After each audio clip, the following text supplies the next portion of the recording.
Hey everybody, Dachnomaniac here, Master Poppy One Trick and a connoisseur of all things anime thighs. Riot has released a little teaser about all of the changes coming in preseason, and with that, mythics are gone.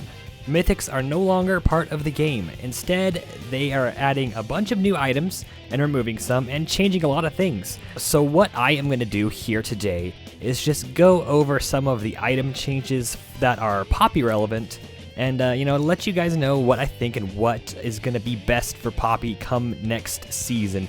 Now, of course, this is all just speculation. They just barely announced this the other day. Things could change, stuff could get nerfed, things could come back. Who knows? It could be anything. So I'm just kind of gonna go and talk about these. This is completely off script. I never do these, so if I sound like an idiot, I apologize. It's probably because I am. But yeah, we'll just slap this over some Poppy gameplay and we'll go right through it. Okay, first things first, the biggest thing that they are doing. Divine Sunderer is gone. It is dead. It is removed from the game. They took our best mythic and they ripped it from our cold blue fingers. Instead, we get this new item called Sundered Sky. It's kinda similar. Its passive gives your next auto attack a crit that deals 150% damage and heals for 110% base AD plus 8% of your missing health. So it's kind of like Divine, except it's just on a cooldown. Maybe Trinity Force will be our best bruiser fighter item. That's the only thing that I can think of would be good. And next, the only other fighter item that's really relevant is Spear of Shojin. They changed it a little bit. It's got a new passive that when you hit someone with a spell, it grants a stack, up to 3 stacks, and your spells deal 3% more damage for each stack. So that's like an E and a Q. If you get a wall stun and a Q, boom, there it is. That's more. That's full stacks right there. Could be good, could not. I don't know. We'll do some testing. Maybe I'll dip my toes into PvE and see how it works. The biggest changes, tank items. I think Tank Poppy is gonna be the play. It's gonna be the play this season. They took out Chem Tank. Boo-hoo. Nobody ever built that item. Literally never saw that item this entire season.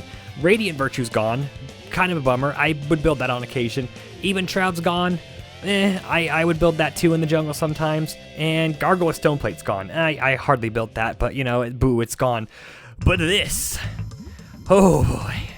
Hollow Radiance is a new item.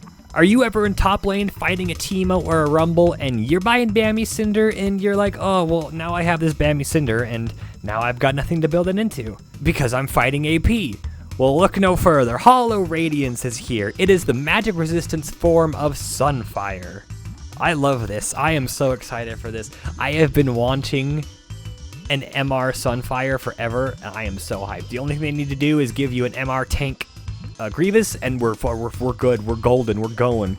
Other than that, we have Unending Despair. It's it's Jock Show, kind of Jock Showy-ish. While in combat with champions, every 7 seconds deal magic damage to nearby enemies, healing for 175% of the damage. 7 seconds is a long time to be in a fight, but if you're tanky, you'll probably get that once, maybe twice a fight. I don't know, you could be big suck tank Poppy and just stack that with Heartsteel, because Heartsteel is still in the game. I am planning on building Heartsteel. Ooh, I love Heartsteel. And then there's this one, Kainik Rukern. I am an idiot, I apologize, I don't know how to spell things.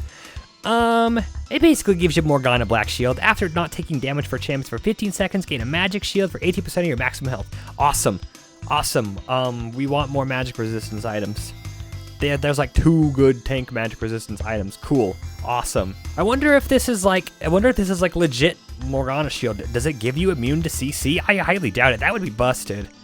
Jock Show's still in the game. Jock Show's good. It's pretty much the same. It doesn't have the suck anymore, though. That's in that Kainik Rukern. Deadman's is still the same, pretty much, except you get new passive. You get reduced slowing movement effects. And same with Force of Nature. Yeah, no, Force of Nature is pretty much the same. And last but not least, we have Assassin items. Now, this is really niche. I am a Lethality Poppy enjoyer. These affect me I know there are other lethality Poppy enjoyers out there. Duskblade gone. No more Duskblade. Sad. First they take away our stealth, then they just take it away. They take away everything we know and love. And Prowler's Claw's gone. Both of those are gone. Both part of Poppy's lethality core build are just poof, gone.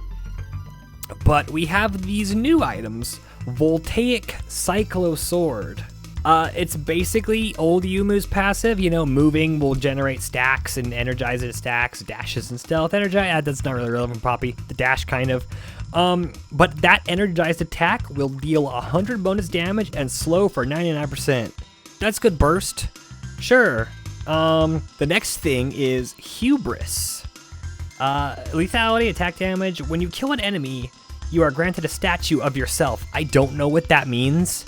You get a statue of yourself. We're gonna have a little statue Poppy. We're gonna have a little rock solid Poppy. I don't know, does it follow you? Does it stay there? But you get one stack, or hold on, let me read this. When a champion that you have damaged within the last 33 seconds dies, gain 10 plus 1 per statue attack damage for 60 seconds. So it's like a chain kill item, which, and you know, it's all right. Poppy, lethality Poppy's kind of like a go in, get out, one and done. Speaking of that, Opportunity is a new item. I don't expect them to keep these names, they're kind of stupid. But that's kind of the other half of Yumu's. Being out of combat with champions grants bonus lethality. And it lasts for 3 seconds after dealing damage to a champion. So you can get like an EQ, you can probably get an EQ ult combo out before that expires. And if a champion dies within 3 seconds, you gain 150 decaying move speed for 1.5 seconds. So that's awesome. That's great. You go in, you stun, you one-shot someone, you get that move speed, and you get out. I expect this to be part of the baseline lethality Poppy build. And that's about it for lethality. Yeah, there's not much. Yumu's is still there. I mean, Lord Dom's is still there. Collector is still there. Those will all be baseline of the lethality build. I guess we'll just kind of see what happens. We'll keep an eye on things. Maybe we'll get into PvE and do some testing. I'm sorry, I don't play Poppy support, so I'm not going to go over Poppy support items. I've played it maybe one time, but I literally know nothing about Poppy support. You would be best to look up somebody else. I am not the Poppy support guru. If you guys want to keep up to date with all the Poppy changes, feel free to like, subscribe, and all that stuff. Go check out my Twitch. I'm there 3 to 4 times a week playing Poppy all day, every day. Yeah. Thanks for watching. We'll see you next time.